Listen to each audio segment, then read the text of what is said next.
In early 1947, a group of churches joined together to purchase a piece of land in the Blanco Canyon just south of Floydada, Texas, with a dream to create an environment that allowed them to share the love of Christ outside of the typical church house setting. With nothing but a bunch of tents and some old cotton trailers, people from all walks of life came together that summer to experience God while surrounded by the beauty of His creation. I was 8 years old. We stayed in a tent. Our pastor's wife was our counselor. We had 3 girls. The tabernacle was a tent, a larger tent, but camp was always something we looked forward to. As many years have come and gone, and the times ever changing, the vision of Plains Baptist Camp has still remained the same, building to reach the next generation. Coming to Plains Baptist is reminiscent of retreat. It's got the beauty of New Mexico and also Colorado, but once you get down in that canyon, it's just a different world down there. It's beautiful. It's always a chance to recharge. It's always a chance to isolate myself away from the stresses of the world and return into a committed and an intentional time with the Lord. When I'm on the top of the canyon and I'm about to come down, it's just like God is saying hello to me. And then to be able to share this with our campers and with people that truly love to come here and to experience God's glory and really to experience God in this place.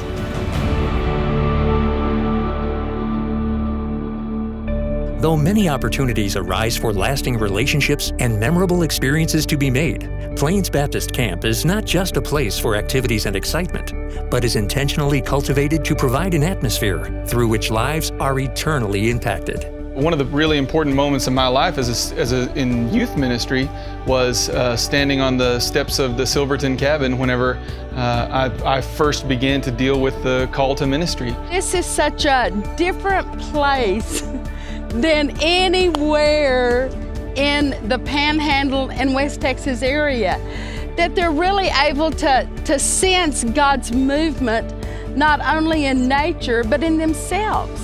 Maybe the Holy Spirit is able to maybe speak to their little hearts a little bit more down at camp with just so many different things, aspects going on. One of the coolest things about it is so many smaller churches get to take a wide variety of students to these camps, but tens of thousands of kids have gone through there since I've served either as a student in student leadership or in administration, one camp or the other. With the facilities being used year-round and with increasing demand, the need to bring new life to accommodations, revitalize meeting and worship spaces, and expand the activity offerings is vital to continue to appeal to and reach the coming generations. It's almost like the same as the people that go there. When you go to camp, you get to be there and be restored. And one of the things that the staff and the leadership there at the camp has done is begun to restore and renovate and revitalize areas that have served the kingdom for decades, and they're doing it in such a way that it can continue to serve for decades.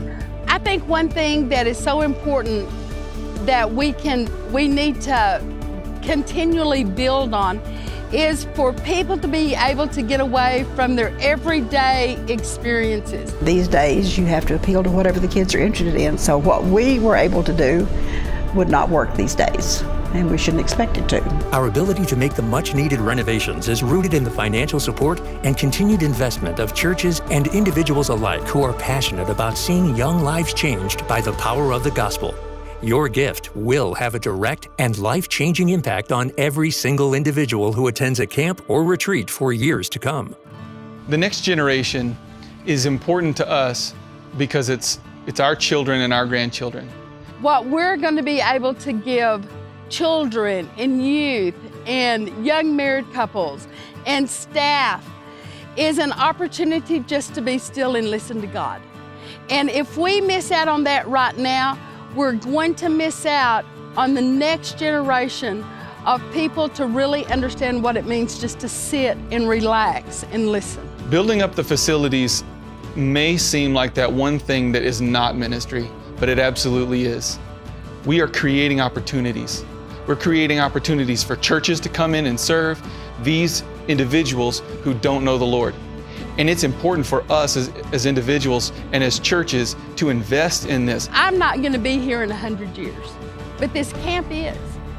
And what we can give to ensure that girls who are 12 years old can come to a GA camp, can come to a children's camp, can come to a preteen camp, can come to a youth camp, because we have thought enough ahead to plan for them.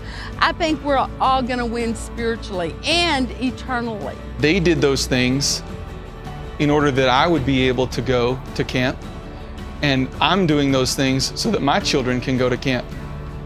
Generational ministry is important because they're our children, and we want to provide an opportunity for that. It's not the amount, it's what we are willing to share with others to invest in the future that's important. And every dollar counts. If we can't serve, let's give. If we can't give, let's serve.